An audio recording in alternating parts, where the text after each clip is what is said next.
নতুন ভোটার হবেন, আপনার জন্য সুখবর। আগামী 20 জানুয়ারি 2025 থেকে বাড়ি বাড়ি গিয়ে নতুন ভোটার হালনাগাদ কার্যক্রম শুরু হতে যাচ্ছে। নতুন ভোটার হওয়ার জন্য আপনার বয়স কত হতে হবে, নতুন ভোটার হওয়ার জন্য কি কি কাগজপত্র আপনার হাতে থাকতে হবে, এই ভিডিও থেকে জানতে পারবেন।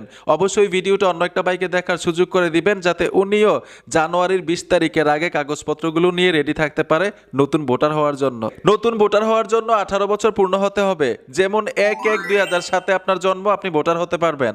নতুন ভোটার হতে কি কি কাগজপত্র থাকতে হবে? অনলাইন জন্ম সনদ, বাংলা ও ইংরেজি সকল শিক্ষাগত যোগ্যতা সনদ যদি থাকে, পিতামাতার জাতীয় পরিচয়পত্র, বিবাহিতদের জন্য স্বামীর জাতীয় পরিচয়পত্র, জন্ম সনদ, তারপর নাগরিকত্ব সনদ মানে চেয়ারম্যান সার্টিফিকেট, বিদ্যুৎ বিল, পূর্বে কখনো ভোটার হননি এই মর্মে ইউনিয়ন পরিষদ চেয়ারম্যানের প্রত্যয়ন, সরকারি হাসপাতাল থেকে রক্তের গ্রুপ পরীক্ষার সনদ।